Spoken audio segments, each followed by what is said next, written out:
We'll start with the examples of bad visualizations, why communication goes wrong. There's no better teacher than past failures.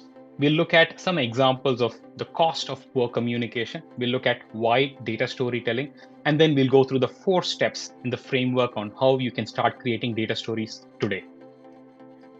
Firstly, the cost of poor communication. It costs billions of dollars for organizations, both internal communications. When they are not effective, it leads to employee turnover. When it is poor externally, it leads to poor customer experience. And for all of you here, it is very important to know that about half of analytics projects fail because of poor data storytelling. They do the heavy lifting in terms of understanding the business problem, building the models, or collecting the insights.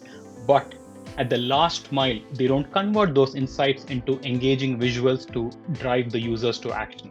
That's where the failure happens, and half of projects in the industry suffer from that. This is very, very important to know. We look at 4 failure patterns. Number 1, poor business context. If you don't ask the right questions, if you don't understand the business scenario, no amount of data analytics or storytelling can help. This is just what happened with the Gates Foundation. They set out with a noble intention of improving school education in the US. And they asked the question, what is the characteristic of good schools, top performing schools? And they found out that these were the small schools, schools which had fewer number of students per class. Charged by this insight, they invested in smaller schools and encouraged larger schools to break up into smaller ones. Some time passed after they implemented this initiative, and they found that this really did not deliver. This was a failure. And then they went ahead and did a postmortem to find out what really went wrong. And that's when they asked the question, what is the characteristic of the poor performing schools?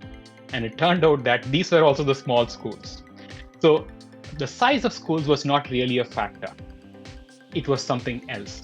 So bad questions can cost you a lot of money and set you in the wrong direction. That is important to note. So always understand the business context and start with the right questions. Second failure point, when you understand the business, but you don't translate the data into right insights. This was a big failure story from the 1980s.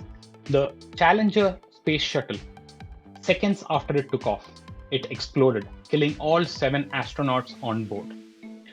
When people studied what was the reason for failure, and by the way, this was a massive one, it grounded the space program, and millions of people were watching it live, including school children. So it traumatized the entire nation. So when they looked at what really caused it, one of the main factors was poor statistical inference. They were looking at a chart like this. So this showed the failures across the temperatures, failures of the O-rings, which was the root cause for failure here. They looked at the failure of O-rings at different temperatures. And when they looked at something like this, they concluded that there was no relationship. But they were not looking at the right data or complete data. When you collect these additional data points you see in green here, these are the scenarios where it actually worked, and all of these turned out to be high temperatures. So at low temperatures, O-ring failure was very high. When they looked, if they had looked at the right data and did the right interpretation with the insights, they would have discovered this. So this is how misread data can create havoc for businesses. Failure point 3 is poor visual design. You do the heavy lifting in terms of identifying the right insights, but if you don't get it into the right charts, visual design, that can be a killer. This is from the COVID times on national television. What do you make of this chart? So you see here bars various size. I was honestly hoping that maybe they've just flipped the scales, but upon analysis, I really couldn't find any pattern. It is completely random. This is very common in organizations. This is a failure point too. Number 4 is a bad business narrative. You have the right visuals, but you don't put together an interesting story that drives users to action. If you look at this example, this might remind you of many dashboards circulating in organizations. A lot of charts stitched together, but there's no clear, coherent message. They have multiple KPIs and they have several products, geographies. What is the person really trying to convey? What question is being answered? What action should the user take? It's not clear.